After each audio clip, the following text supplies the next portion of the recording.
Hello and welcome back to another Let's Learn Kerbal Space program. My name is Silverlink and I'll be your guide today. We're going to take on another simple mission, the Eccentric Orbit 1. So let's dive into mission control and take a look at our mission details. So the mission we're checking out today is It's Eccentric. Some of the musicians at the iconic Symphonic Protonic Electronics worry that if the orbit of their proposed music radio satellite isn't perfectly circular, that the pitch of its music will go up as the satellite approaches Kerbin, and then go back down when it heads back out to space. I tried to explain that's not how the Doppler effect works, but they're very nervous people. So please launch a vehicle into the least circular orbit you can manage so that we can prove that their tunes will sound the same on Kerbin no matter how weird the satellite orbit gets. So our actual objective is to orbit Kerbin with a periapsis between 70 and 150 kilometers and an apoapsis between 300 and 8,400 kilometers. So let's dive into the VAB and let's build our vehicle. We're actually going to use a modified Orbiter 1. And you can see I actually have that here, but let's build this from scratch. So we're going to start with our Mark 1 command pod. We're going to attach a parachute on, as always. Now, we're going to attach our heat shield, I should say. We're going to do that first, so that we don't forget, because that's something I often do. And then we're going to attach a decoupler, so that we can return home with just our pod. Next, we're going to attach a new thing. We're going to attach the Science Junior. This is going to let us run some science in space and on the ground to gain a few more tasty, juicy science points.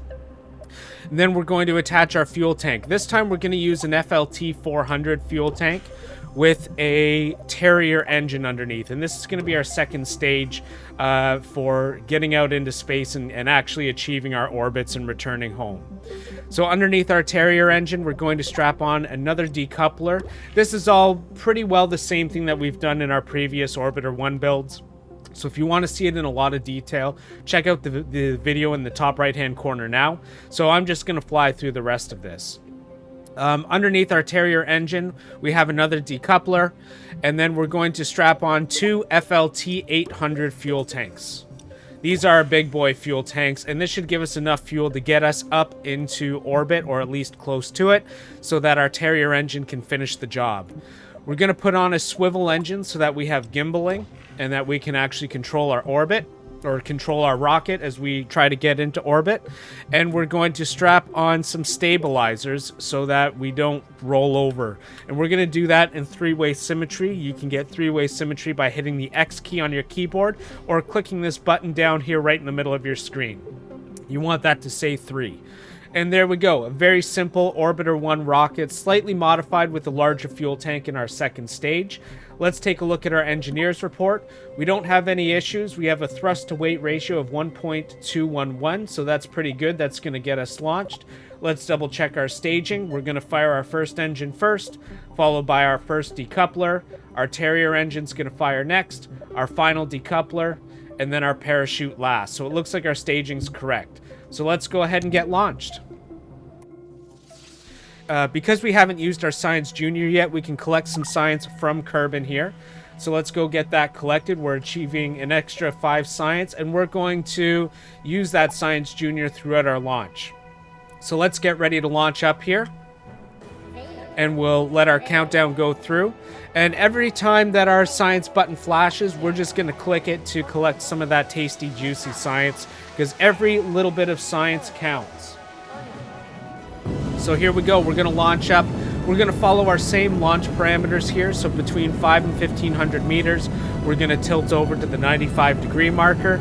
We're going to try hitting the 45-degree marker at 10 kilometers and the 35-degree marker at 25 kilometers.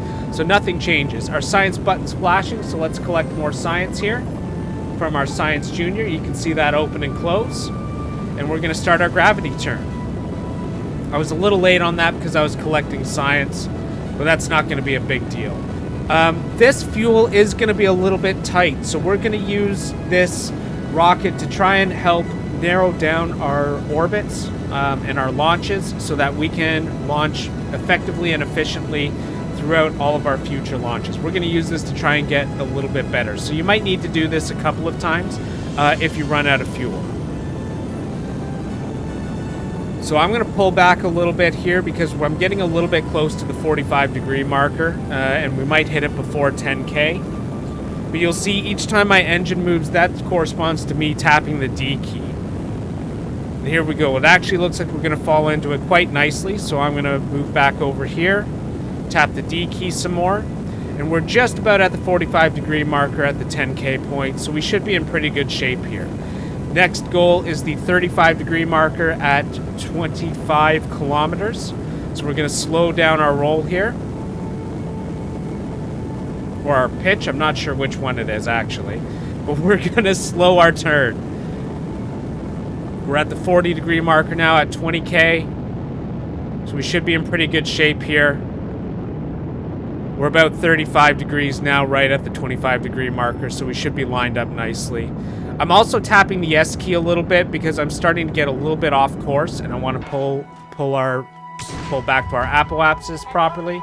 And we ran out of fuel, so we're going into our next stage, our Terrier stage. And here I can start tilting over a little bit further. We can see our apoapsis is up to 60 kilometers. We want to get this, what was it, above 70K, I think? Between 70 and 120. So let's aim for 80 kilometers here. And that should give us a nice little buffer room. So we're just going to let this build up. We're at 64, 65 kilometers. This is going a little bit slow, so I'm going to pitch back to our apoapsis a little bit more so that we can let this climb up a little bit faster. 71, 72...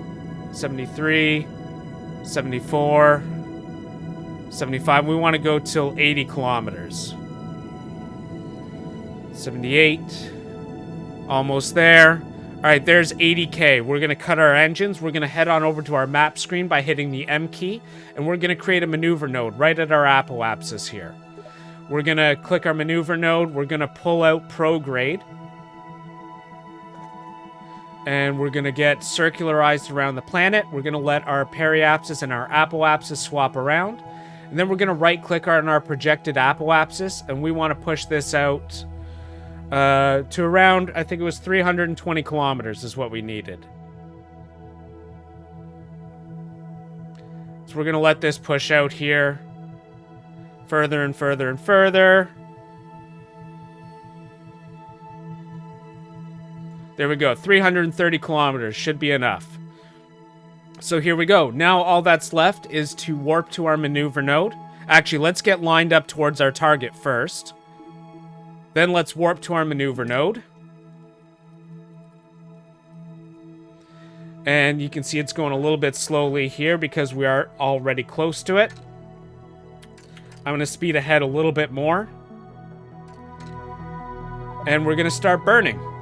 And start burning along our prograde marker. And we're going to let this push out until we've gotten the orbit that we want.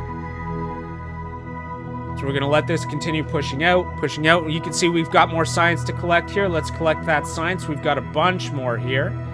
We're going to be bringing back 40 science home, which will be very nice.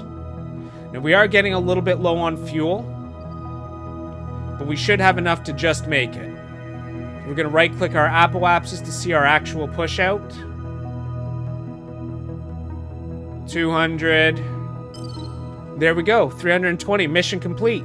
Now, we only have 120 meters per second of fuel left. So what we want to do is we're going to delete our maneuver node. We're going to create a new one right at our apoapsis. And this time, we're going to burn retrograde in order to bring our Kerbin home. And we want to get that number down as low as we can. If we can get below 50, we're going to make it home. It might take a couple of passes. If we can get to the 35 marker, then we're going to get caught in thick enough atmosphere that it's just going to drag us home. So looks like we're in good shape. It's only going to take 35 delta V in order to get home. So let's go ahead and warp to our maneuver point. Let's see if we get any more science now that we're a little bit further away from Kerbin.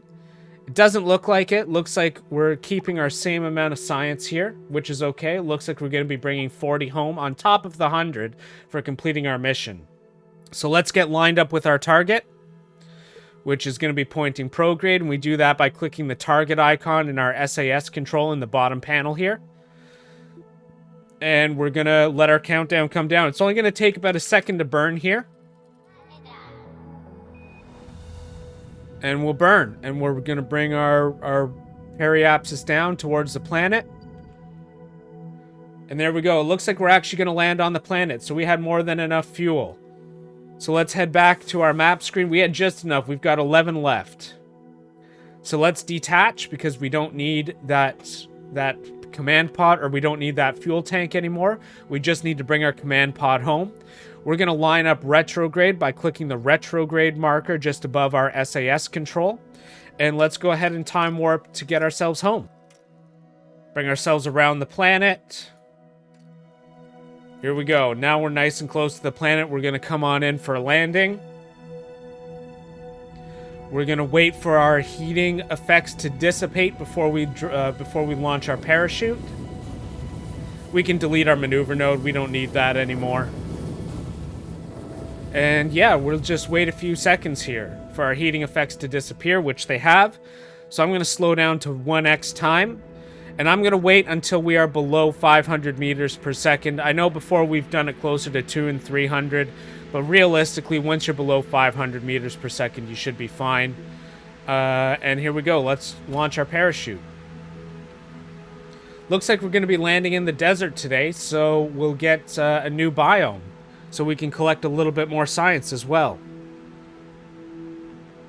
Now, one of the things you can try is leaving your Science Junior attached to your pod, but you might come down too hot. You'll want some drogue parachutes on the side in order to slow down your descent more. Otherwise, it's going to have too much weight, and your Science Junior is just going to blow up on landing anyways, which we don't want. So that's why we didn't attach it here, because all of the science automatically gets moved into the pods, unlike in KSP1, where you had to go out and pick it up and all that. Everything automatically moves to your command pod. So yeah, we're just going to come in for a nice safe landing here. Let's speed this up. Our chute fully deploys out. And we're going to come on in for our last 500 meters. But that's it, guys. It's a nice, simple one. I have a feeling you guys can probably manage this one on your own. Like I said, we did this one with a slightly tighter fuel tank, just so that we can practice getting our launches done accurately. And I think we did a pretty good job. So let's go ahead and collect our last science here because we've landed in the desert. I'm also going to EVA. We're going to time warp down. We're going to EVA out. We're going to jump off. And we're going to run a surface survey and a crew observation. So we'll collect our surface samples here.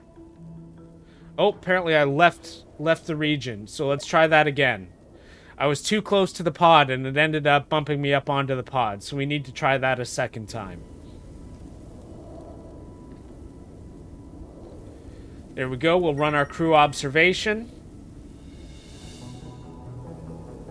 And here we go. It looks like we're going to be bringing... We've already have this one. All right. So that's fine. So we're going to be bringing back, wow, 58 samples and 50 from our data connection. So we're going to be bringing back 108 science total. So let's head back to our vessel. Let's plant a flag here. Let's plant a flag. Just for some fun. And maybe a good screenshot. Alright, there we go. There we go, everyone. Let's head back into our command pod. We'll reboard. And we'll go recover our vessel by hitting the escape key and going recover vessel. Let's head back to the Kerbal Space Center. Let's head to mission control and we'll hand in our mission. It's Eccentric. So let's go ahead and submit this. Congratulations on a successful mission. The musicians at the Ionic, Symphonic, Protonic Electronics are relieved. Of course, now they want their own spaceship, but we can discuss that later. For now, please feel free to rest and enjoy a complimentary copy of Ionic, Symphonic, Protonic Electronics CD Collection, 2001 Songs for Space. And there we go. We get to click our nice thanks science button, collect another 100 science. And guys, all that's left now is to go to the moon. So that's going to be our next video, is trying to land on the moon, specifically in Amar on the moon. so that we can get whopping 400 science for this. We're going to need to pick up some new R&D for this. So let's actually take a look at some of the R&D we have now. And I think we can finish picking up all of our tier 1 research. So let's grab these and let's take a look at tier 2. We can grab medium orbital rockets, which is going to get us some bigger fuel tanks, some bigger launchers. We don't quite have enough to pick this up, but once we go to the moon, we should be in good shape. And we should have enough for picking that one up and getting into our next tier of science. So that's it for today, guys. I hope you enjoyed this video. Thank you so much for watching. It was great having you guys come along. If you guys learned something new or enjoyed the content, please like and subscribe. It really does help the channel out. And if you have any questions, ask in the comments. I'm happy to answer them. Happy to help you guys if you get stuck here. But hopefully you guys were able to get some practice in, get your launches narrowed down here and locked in nice and tight. And we will see you all next time. Bye for now.